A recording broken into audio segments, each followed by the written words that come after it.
Attorney General Pam Bondi has chosen a prosecutor to investigate people and companies associated with Jeffrey Epstein, quickly obeying a public request from President Donald Trump.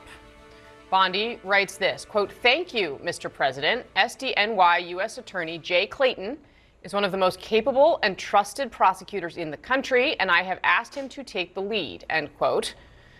That in direct response to this announcement from President Trump, which came less than 4 hours before.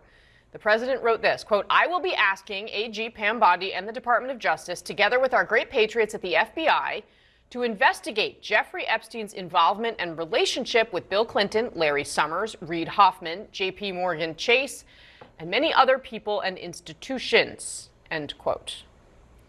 That post, perhaps the clearest example of how the president is personally directing his administration's messaging when it comes to Epstein. Multiple sources telling CNN that Donald Trump himself dictates how and when the White House responds to Epstein-related developments as he tries to avoid anything that pushes the story forward. One source says this, quote, "Everybody has been instructed to wait until information comes out and then respond that it is a hoax or doesn't prove anything," end quote. All of this, just the latest instance of the president telling the nation's law enforcement who to target and of his attempts to divert attention from his own relationship with Epstein. But it should come as no surprise. You should focus on Clinton. You should focus on the president of Harvard, the former president of Harvard. You should focus on some of the hedge fund guys. I'll give you a list. These guys lived with Jeffrey Epstein. I sure as hell didn't. All right, let's get off the sidelines, head into the arena. My panel is here. We're going to get started, though, with our reporters, CNN White House correspondent Kristen Holmes and our senior justice correspondent Evan Perez. Kristen, let me start with you. There's been so much discussion this week about how the president himself, how the White House has been reacting to this story. And this is a lot of your new reporting on that. What else do we know? Yeah, Casey, I mean, look, what I was told essentially is that there are allies and people around President Trump who have been telling him for months that he's getting bad advice, that he's not handling the Epstein case correctly, the controversy correctly. And we have learned that just in recent days, one of his allies on Capitol Hill told him the same, particularly when it comes to denying, deflecting, downplaying these quote unquote Epstein files, that there's another strategy at play. And we certainly saw, whether or not this is why, President Trump shift the strategy here. Instead of just saying that this is a Democratic hoax, he is clearly trying to take control of the narrative and asking Pam Bondi, the Justice Department, to now investigate his political foes, particularly Democrats, many of whom were named in those emails that President Trump was also named in that were released by Democrats on the House Oversight Committee.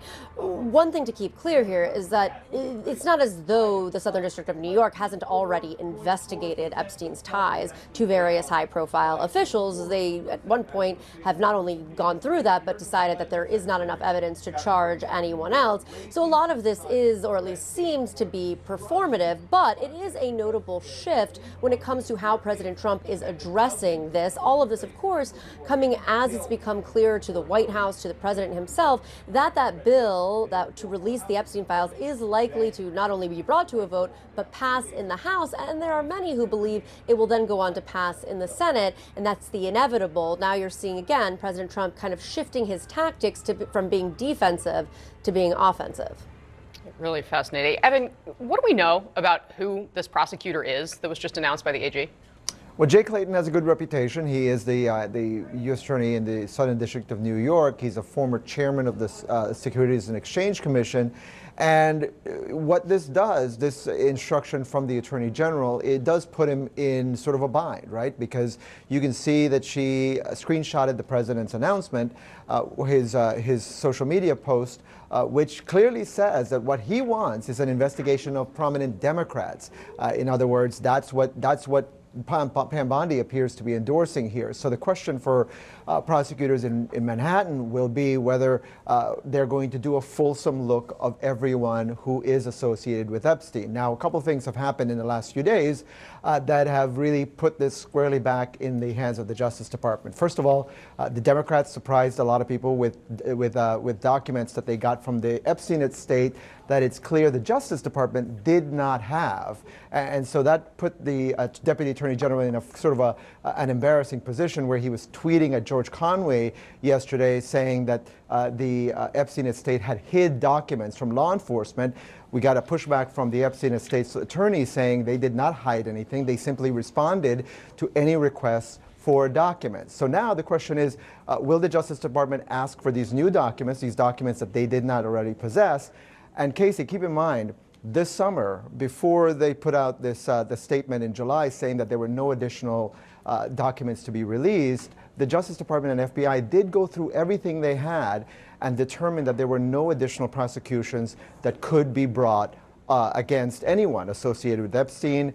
And so the question is whether this new investigation is going to yield a different answer. Also, one last thing, while they're doing this new investigation, you guys just talked about the discharge petition that is going on in the House right now.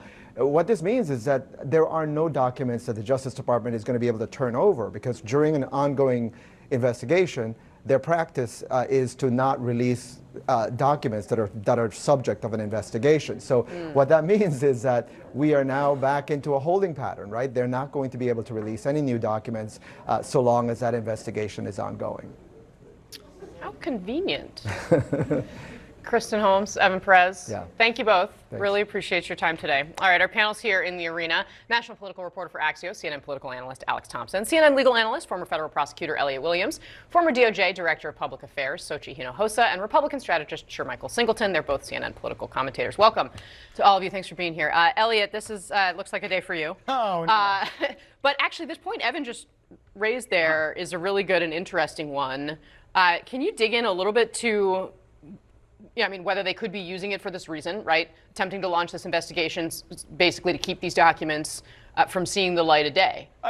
That's plausible only because once something is an active investigation, obviously they can't be or shouldn't be released to the public. But let's step back and be clear. No matter who you voted for in America, no matter how much your support for Donald Trump may be, we should not normalize or get used to this idea of a president dictating investigations to a Justice Department. That is true whether it's a Democrat or a Republican or anybody else. It is bonkers, bizarre, and a gross breach of every norm in the United States that the President of the United States is sending out social media posts directing the investigations into 20-year-old conduct at times of even of his political enemies. So that's sort of the big step. So whether there's something strategic about it within the Justice Department, or whether they're just throwing stuff at the wall to try to make this go away because it's a political crisis, we may not know. Yeah. So you worked at Justice, and I think you were on the set fighting back and forth about a version of this very point, perhaps yesterday. Yes. But how would you look at the points Elliot's making here? Well, I think that's right. We never want a president to be dictating what investigations you should open or you should not open.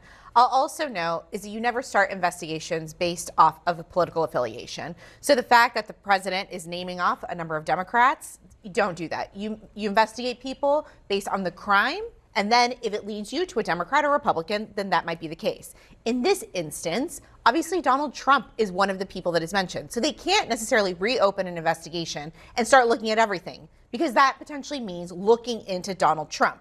What does that also mean? That means that they would potentially have to interview him. The last time we interviewed a president, as Alex remembers quite well because he wrote an entire book on it, was Joe Biden. And there was audio. Then there was a whole fight about the audio, and there was a whole fight about the transcript. My guess is the Justice Department does not want to open this book. So they're trying to keep it very, very narrow. They have the president to fall back on, which is not right. You should never have a president dictate the investigation. But if they do open it, again, it could lead to potentially looking at Donald Trump. And I don't think they want that. Yeah, Alex Thompson, what are you hearing from your sources about this? Because obviously Democrats have really seized on it. They weren't as focused on it, obviously, when Biden was in office. But it's not as though, there's a lot of, nobody's hands are clean. No, and they definitely have drawn blood with Trump. And a lot of Republicans and, people very close to Trump have said they're worried, Trump is known to be a man of many moods. And they're worried that, that once he gets in a funk, sometimes he stays in a funk for like months at a time, and he gets very frustrated. And clearly this investigation has incredibly frustrated him. But it's also to your other point about there are no clean hands. I mean, it is true that Larry Summers is in these emails and was one of the top economic officials in the country for the Obama administration. You had Obama-era lawyers, very much talking to him. And I think it really shows, broader than just the political impacts, is that people with power were willing to overlook a lot of what Jeffrey Epstein did if it meant having access to him and his wealth and his connections.